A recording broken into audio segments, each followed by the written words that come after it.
Assalamualaikum warahmatullahi wabarakatuh. Alhamdulillah geng, kita bersama lagi. Okey geng. Satu kenyataan yang dikeluarkan oleh geng-geng Walaun, Syed Saddiq telah menggagalkan rancangan DAP. Syed Saddiq telah menggagalkan rancangan-rancangan jahat yang akan dibuat oleh DAP. Betul ke? Ataupun ini hanya persepsi yang saja yang nak dimainkan supaya nampak kerajaan hari ini tunduk kepada DAP. Sedangkan siapa yang tunduk siapa sekarang? Kan? Adakah apa yang hampa kata DAP dia nak bawa Malaysia, DAP dia nak bawa itu, dia nak bagi keistimewaan kepada warga-warga Cina ataupun India, ataupun dia nak hak sama rata, ataupun pelbagai tuduhan-tuduhan yang puak-puak daripada Perikatan Nasional ni buat tuduhan kepada kerajaan hari ini. Tapi adakah setelah 7 bulan, 8 bulan dan hampir-hampir 10 bulan ni berlaku semua tu? Adakah di dalam parlimen telah dibawa satu usul supaya negara kita ni kita perlukan hak sama rata.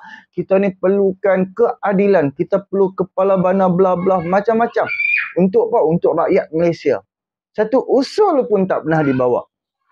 Jadi inilah pembohongan dan juga penipuan yang dibawa oleh Syed Saddiq dan ramai lagi walaun lebay-lebay yang kononnya penunggang, kononnya depa berpolitik demi agama, bangsa dan anak muda. Tapi cuba apa fikir, semata-mata kuasa kedudukan ataupun dah pernah rasa nikmat kuasa yang macam kedudukan, of course dia akan berjuang untuk mendapatkan kenikmatan yang pernah dia dapat. So aku akan bawa satu video ni saja sama-sama kita ulas dan kita fikir sama-sama. Jom sama-sama kita dengar apa yang diperkatakan oleh sahabat aku ni.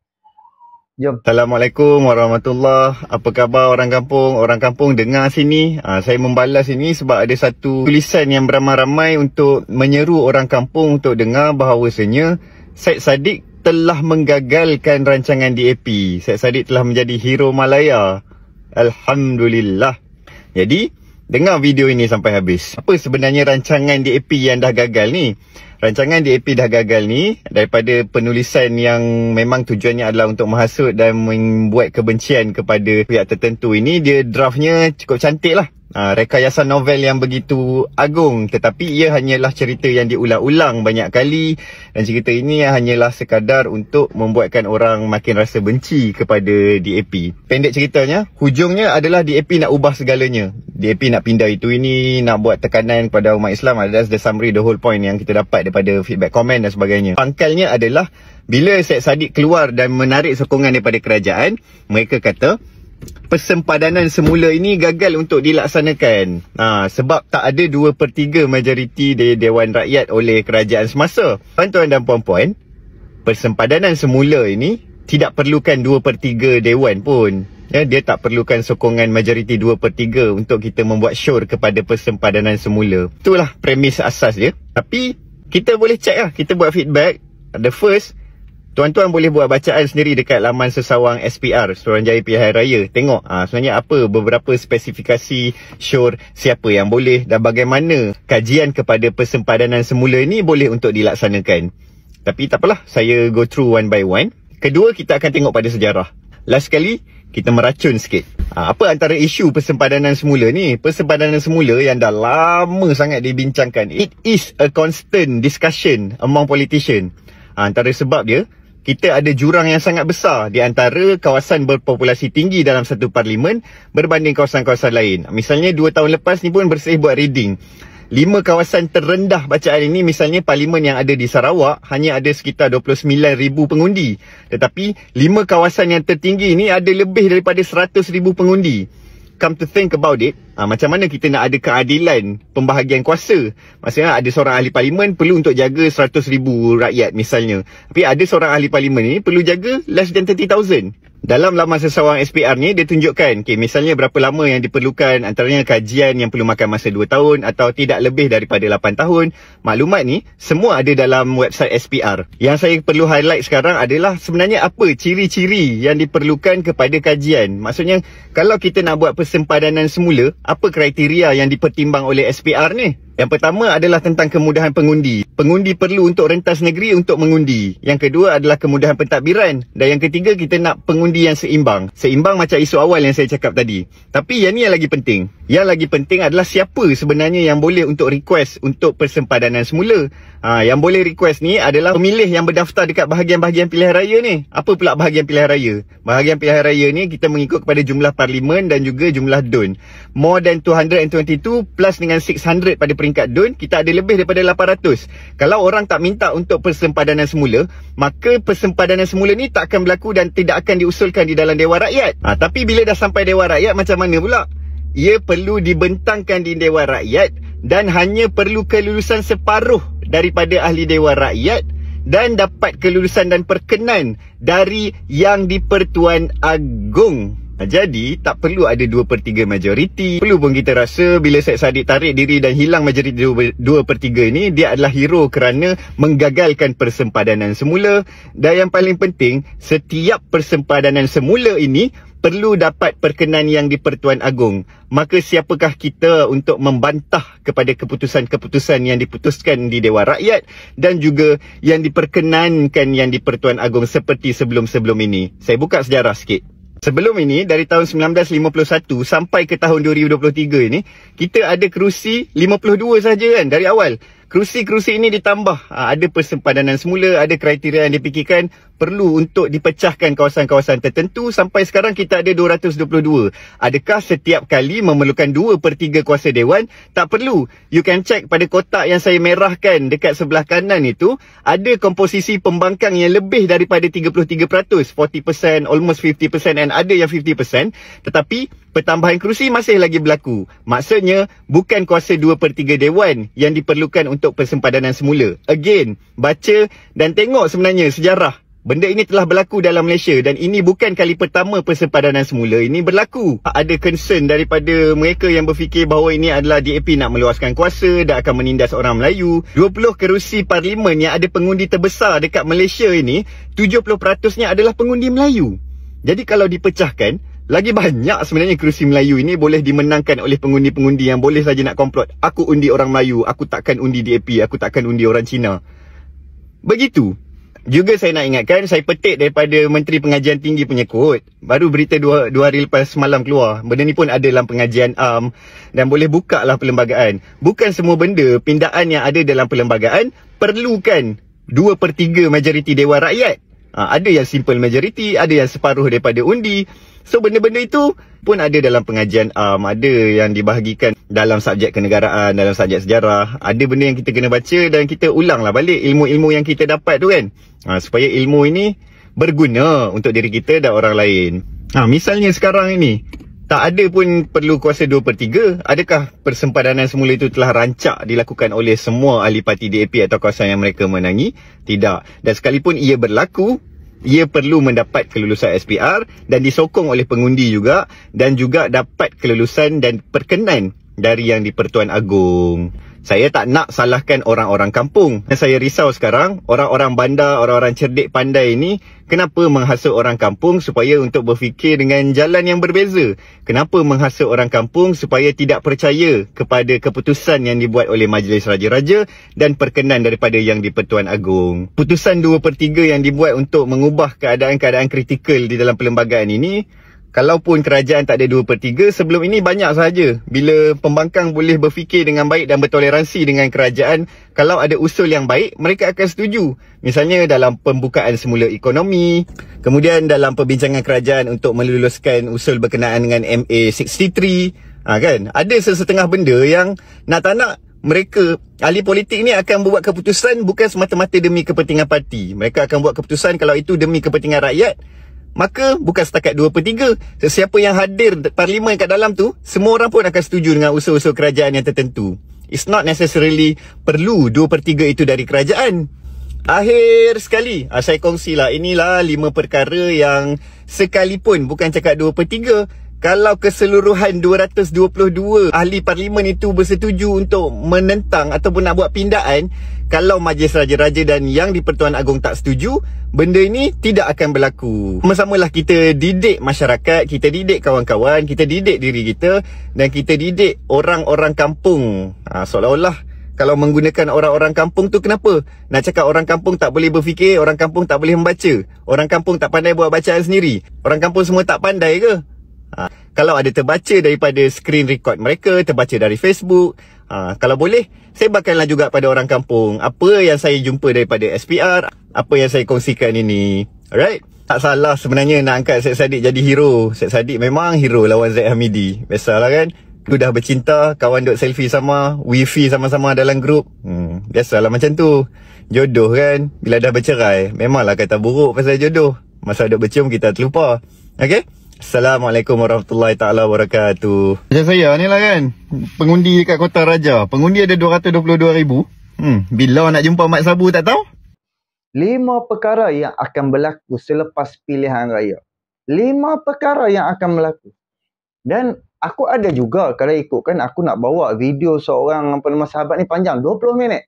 Kan 20 minit video dia explain kan penipuan demi penipuan dan agenda yang depa dok kata 5 perkara yang akan berlaku selepas pilihan raya 6 negeri. So sekarang apa yang depa harapkan tak berlaku. Tak berlaku. Memanglah kita boleh tengok salah satu Syed Saddiq tarik sokongan, dan depa ramal-ramalkan Zahid Hamidi akan dibebaskan. Dan macam-macam seperti mana berada tadi cakap pasal persepadanan, sebab sebelum tu kan dia main isu daripada Sabah kan, pasal yang Laut Cina Selatan lah apa semua kan. Jadi apa yang depa mainkan tu tak berlaku. Depa alihkan isu ni kepada Syed Saddiq. Kalau nampak depa alihkan isu ni kepada isu Syed Saddiq tarik sokongan terhadap kerajaan. So kita boleh tengok memang macam Syed Saddiq ni memang dia ada agenda jahat dia. Memang macam nak cakap, sebab dia orang muda. Dia ni muda lagi, pernah menjadi menteri, pernah menjadi seorang menteri. So of course, kalau macam daripada pendapat kita, fikiran kita, dia pernah Syed Saddiq pernah merasai kenikmatan menjadi menteri. Of course lah, dia mengharapkan sesuatu daripada kerajaan hari ini, membagikan satu takhta, satu tempat, satu kuasa untuk dia. Tapi dia tak dapat. Sebab itulah bermulanya dia serang kerajaan. Yang kedua, yang Syed Saddiq ni dia macam mana? Dia mempergunakan nama rakyat. Dia mempergunakan suara anak muda, dia mempergunakan, tapi di setiap helah dia tu, dia duk kata apa yang dia bercakap ni bukan kerana kuasa, bukan kerana apa semua. So brother yang tadi juga cakap, sekejap aku akan letak dia punya video dia. Apa yang dia cakap?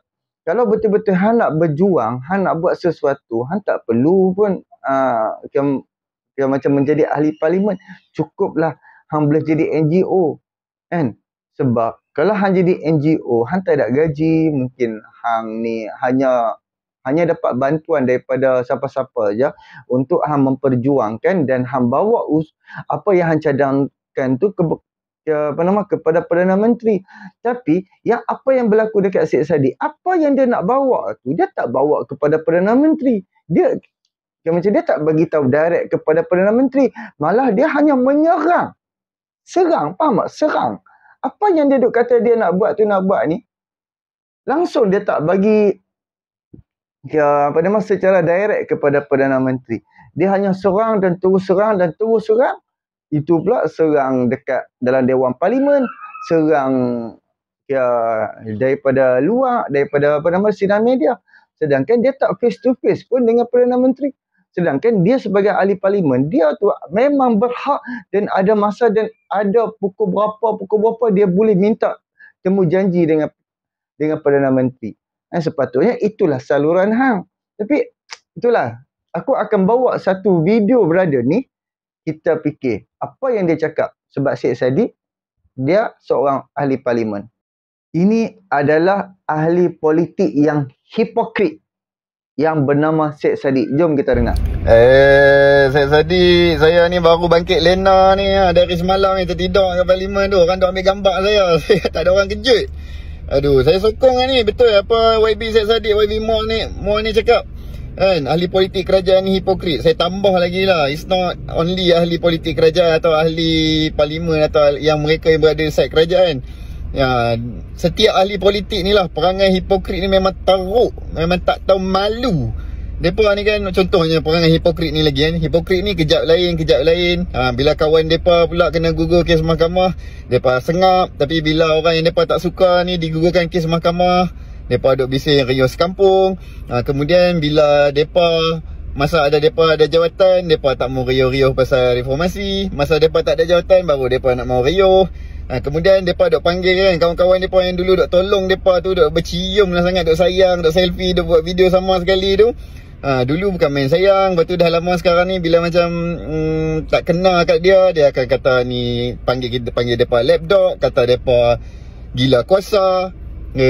Lain kan. Lepas tu apa lagi hipokrit ni? Satu lagi saya confirm lah benda ni hipokrit. Depa buat parti politik, kemudian depa cakap depa berjuang bukan kerana kedudukan, bukan kerana takhta, bukan kerana kerusi, bukan kerana kewangan. Depa berjuang pasal dalam parti politik ni kerana rakyat. It's not about power, it's not about the seat anymore. Macam tu lah YB kan. Kalau lah kita ni tak nak kerusi, tak nak jawatan, tak nak pangkat, tak payahlah buka parti politik. Kita pergi jual aiskrim. Ramai lah. Hipokrit semua ni. Hipokrit.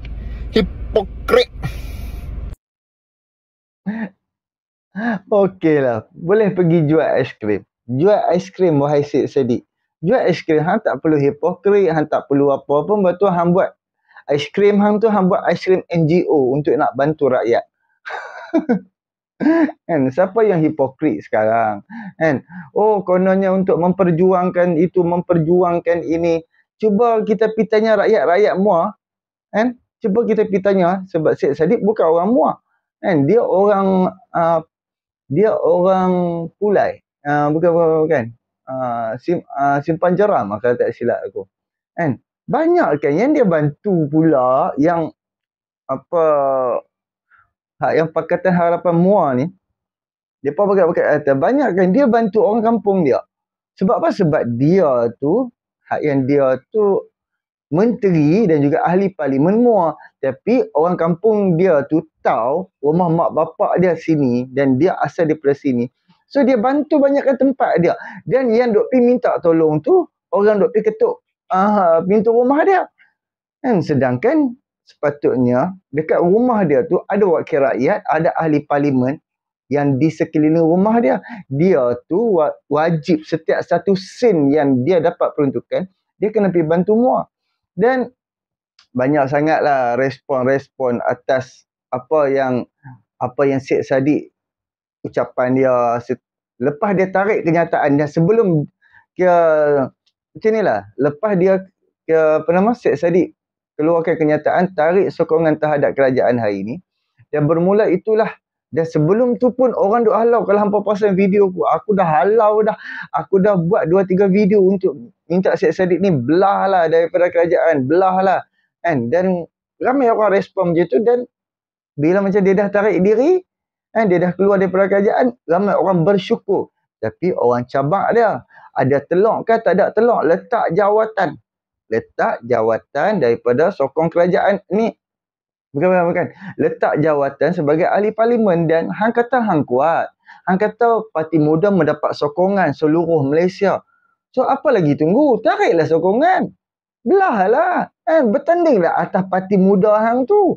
Yang hang kata, oh hang dapat sokongan kuat, hang ni hebat, hang ni itu, parti hang ni dah ramai orang lah apa semua. Okey. Hang letak jawatan sebab hang menang tu di bawah tiket Pakatan Harapan.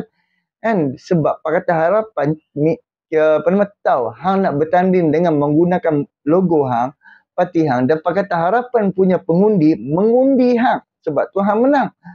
Sekarang ni tak payah sembang banyak, letak jawatan dan buat pilihan raya kecil sekali lagi dekat tempat hang.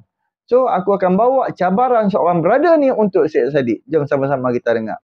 Okey, jom sama-sama kita dengar apa yang diberkatakan dan cabaran brother ni terhadap Syed Saddiq dan Amira Aisyah, wakil rakyat daripada Parti Muda yang menang di bawah sokongan Pakatan Harapan. Aku tak akan terkejut kalau tiba-tiba dalam 2-3 hari ini aku agak vokal menyuarakan berkenaan dengan sepatutnya Syed Saddiq melepaskan jawatan dan kembali ke gelanggang pilihan raya kecil Muar bertembung dengan Pakatan Harapan. Kerana apa aku cakap sebelum ni, dia menang itu bukan atas dasar Syed Saddiq, tetapi adalah ihsan daripada Pakatan Harapan yang tidak meletakkan calon dan membenarkan dia bertanding di Parlimen Muar. Tetapi apa dia cakap? Dia cakap kerajaan yang ada hari ini adalah kerajaan yang hipokrit. Ni aku tunjuk dekat kau. Hipokrit, kata Syed Saddiq kepada kerajaan. Aku bagi tahu dengan kau, maksud hipokrit ni adalah orang yang berpura-pura berkelakuan dan bersifat baik. Itulah maksud daripada hipokrit itu sendiri. Dan dalam video aku sebelum ini juga, aku menyatakan bahawasanya aku tak akan terkejut kalau tiba-tiba Syed Saddiq akan rapat dengan PAS. Sebab apa? Sebab Atuk sekarang pun kebanyakan masa dia adalah lepak dengan orang PAS. Aku tak nampak sangat dia lepak dengan Bersatu. Tetapi kebanyakannya dia lepak dengan PAS. Sehingga timbalan Presiden PAS mengeluarkan kenyataan untuk menjemput Syed Saddiq menyertai PN. PN alu-alukan Syed Saddiq sertai parti Tuan Ibrahim. Dalam aku sibuk-sibuk duk tekan Syed Saddiq ni untuk dilepaskan jawatan dia sebagai ahli Parlimen Muar, muncul pula seorang ni. Siapa dia? Amira Aisyah, yang merupakan adun kepada Puteri Wangsa di kawasan negeri Johor. Untuk pengetahuan kau sendiri, dia ni tak pernah pun buat kerja sebelum pilihan raya dekat Johor tu. Yang buat kerja ni siapa? Yang buat kerja ni adalah orang daripada Parti Keadilan Rakyat. Siapa nama dia? Nafsiah Khamis. Dia ni yang buat kerja sebelum ni. Tetapi dari segi kepimpinan Pakatan Harapan telah memberikan kursi itu kepada Amanah. Dan Amanah pula bersetuju untuk berikan kursi tersebut kepada muda. Ni lah calon cuci kaki datang. Terus menang. Lepas tu konon-kononnya dialah menyebabkan Puteri Wangsa itu menang. Dan aku minta dekat korang, sekali lagi, tag kat Syed Saddiq, tag Amira ni. Kalau betul lah dorang ni anak jantan, minta dorang Google apakah maksud bagi anak jantan itu sendiri. Dan kalau dia dah tahu, dia dah Google, semestinya dan sewajibnya mereka ini sahut cabaran orang-orang muda yang ada daripada barisan Pakatan Harapan ini dan melepaskan kursi di Parlimen Muar. Dan aku tahu, dan aku yakin, geng-geng daripada muda ni nak dapat kursi pun susah, ada 2 tu je. Kan, ahli Parlimen seketul, adun seketul. Itu je yang diorang ada. Dan diorang takkan berani. Tapi kita terus mendesak yang dikatakan walk the talk daripada Parti Muda itu sendiri. Buktikan sekarang. Syed Saddiq, letak jawatan. Kita bertembung di gelanggang Parlimen Kecil Muar. Amira, Aisyah, kau letak jawatan. Ayuh kita bertembung di Puteri Wangsa. Dan aku yakin diorang ni tak berani sebab dia tak tahu maksud apakah itu anak jantan.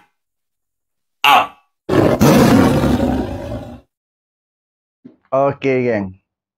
Itulah kan, dia duk kata orang hipokrit lah apalah. Sekarang ni pada aku ini adalah perancangan Perikatan Nasional. Kalau hampa nampak lah, kalau hampa faham kan, daripada disebabkan depa gagal ambil alih kerajaan, depa gagal menang 6 PRN, 6 negeri waktu PRN, kegagalan demi kegagalan.